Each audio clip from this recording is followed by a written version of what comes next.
King Arthur Legend of the Sword arrives in glorious 4K Ultra HD.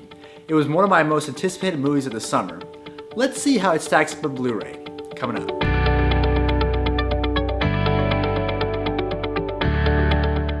Hi, I'm Isaac, and this is Movie University. If you like what you see today, be sure to hit the subscribe button.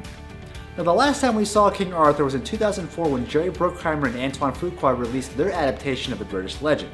In 2017, Guy Ritchie brought us King Arthur, Legend of the Sword. It landed with a massive thud, grossing less than $40 million on a budget of $175 million in the United States.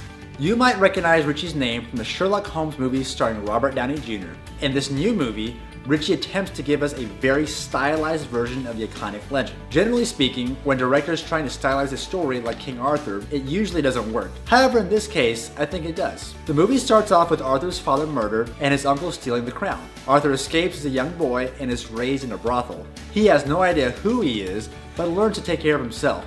His life is turned upside down when he pulls the sword from the stone and is forced to confront a life he never knew he was a part of. Now, the creative team didn't take a whole lot of time to flesh out the story of Excalibur, and they seem to want to distance themselves from past iterations of the Arthur story. But there is still a lot of magic, creatures, and mystical power and people to be seen. Unfortunately for us, none of the characters are built up very well, including the villain, who kind of seems boring because it's all about being power hungry, but we never really understand why he wants the power and what he wants to do with the power.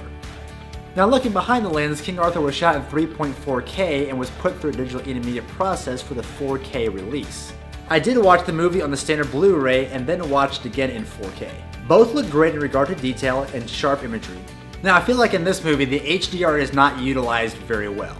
In every 4K release I've watched so far, HDR coloring has been utilized to brighten up shadows and to show detail in really dark spots of the screen.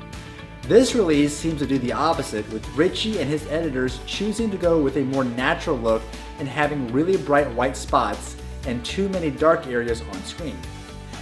Also, the color scheme of the movie is really dark. There's a lot of grays and whites and blacks, and it gives a very muted color palette throughout the entire movie. I feel like the team missed the mark completely, as a fantasy setting is a great place to use colors for landscapes. Now, when they do want to show a lot of color on screen, it does look very good. The Inferno Tower at the end of the movie and when Excalibur lights up for the action sequences look very beautiful on TV. The cinematography is something that you're going to love or you're going to hate. I personally love the style of this movie.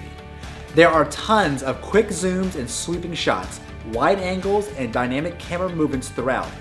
This has Ritchie's style written all over it. King Arthur is mixed in Dolby Atmos and lossless Dolby True HD 7.1. The track has a good dynamic range of rich and detailed sound. It's clear and does a pretty decent job of utilizing the surrounding speakers when needed. Surprisingly, there is a good bass for an old period style movie. The low frequency channel works in tandem with other speakers to give a nice punchy feel to action sequences.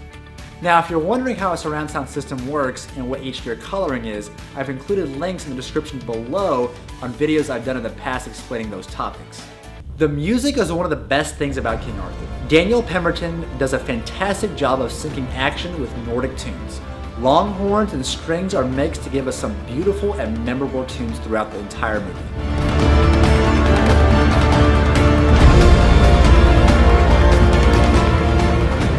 While the writing lacks a bit, the acting is decent. Charlie Hunnam packed on a ton of weight to look the part of an action hero.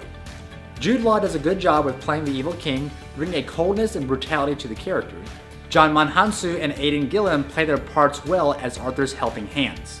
There's actually a surprising amount of special features thrown in for a movie that bombed at the box office. We get quite a few behind-the-scenes insight regarding Hunnam's challenge to get the role, shooting on set, choreography explanations, and details about shooting on locations. The 4K release also packs the movie on 1080 Full HD on disc and a digital copy of the movie. Now, with all the faults this movie has, I actually enjoyed it quite a bit.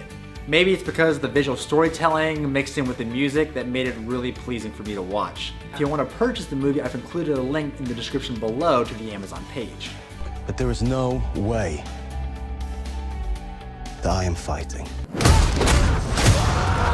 Tell me what you thought about King Arthur in the comment section below, and be sure to hit the subscribe button on your way out. Behold, your born king! I'm Isaac, and this is Movie University.